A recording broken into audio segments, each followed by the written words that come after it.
Hi everyone, welcome to Picture Book Mondays with Miss Marie. I'm so glad that you're joining with me today and this week. I am showing you a 1,000 book before kindergarten book pack. And spring is here, so let's talk about that kit that we have for all about spring.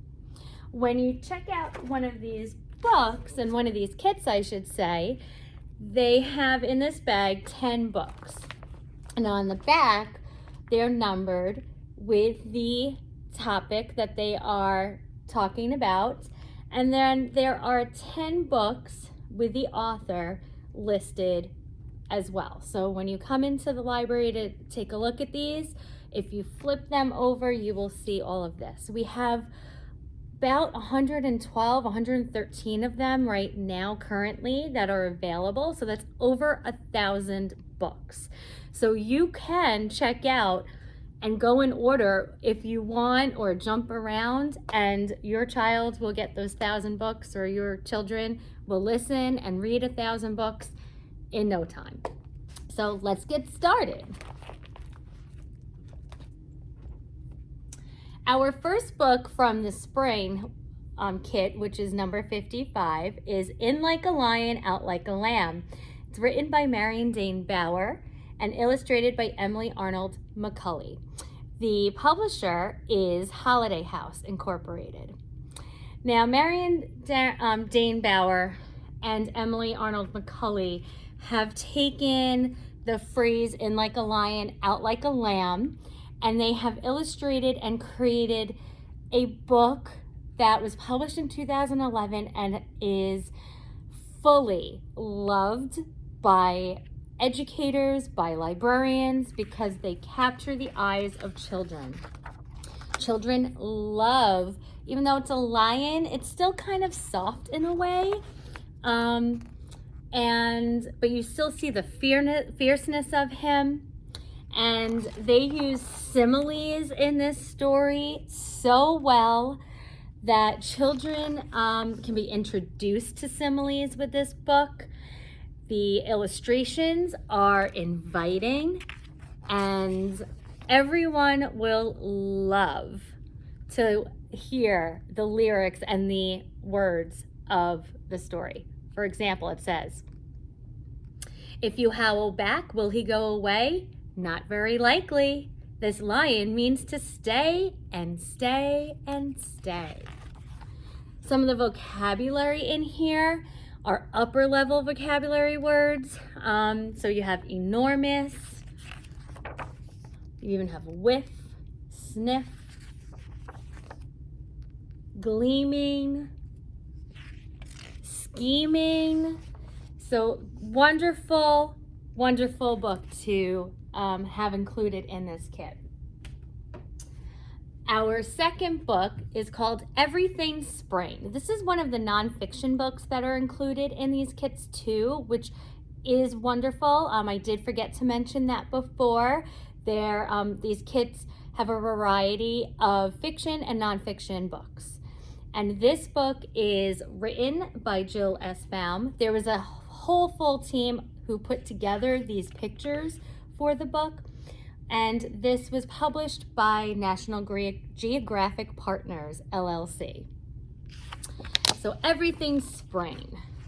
These pictures are just so adorable, so amazing, and it starts off this story with, you never know where a new friend might pop up. So with spring, you have new undergrowth, you have little crocuses and flowers starting to bloom. And again, there is use of vocabulary in here, which is wonderful. So you have the basic vocabulary for younger readers, and then you have some upper vocabulary words that they can read. The little readers and children will enjoy. Look at those baby bunnies, right? Who wouldn't love those? And those little duck chicks. Oh my God, ducklings, I should say. There's a lyrical flow as well to the the language that's in here. But it's beautiful because, for example, this says, fuzzy ducklings totter to a rippled pond. So you can almost have the children act out what they see and mimic what they are hearing in the vocabulary.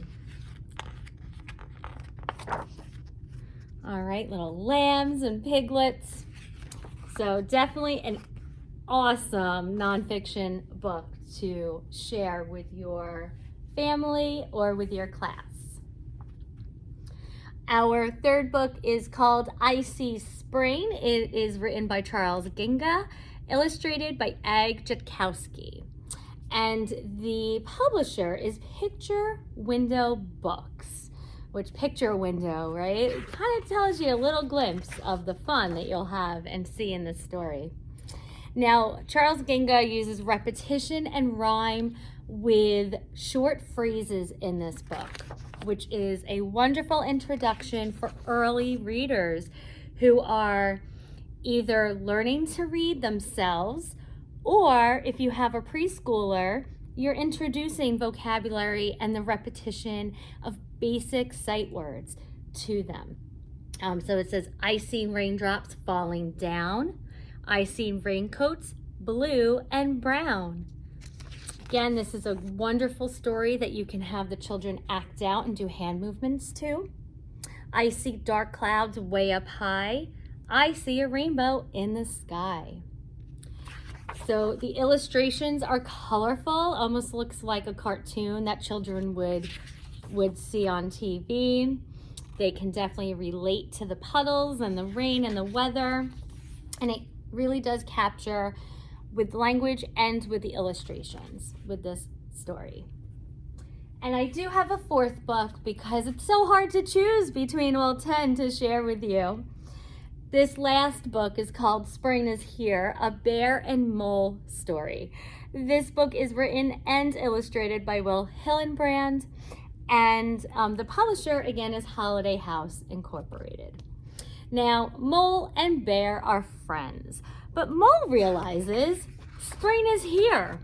And guess what?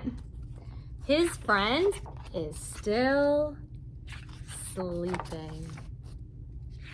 Mole wakes up just in time for spring, but not his friend. So he comes up with all these different fun ideas on how to wake up his friend Bear, because he doesn't want Bear to sleep through spring, right? Can't do that. Well, does Mole succeed? Will Bear be happy? There's some humor in here, some clever ideas, and friends of all ages and families will enjoy this story. So I hope that you come in to the children's place, at Idea Place, and take a look at our vast selection of 1,000 books before kindergarten kits. And we'll see you soon. Happy spring. Bye.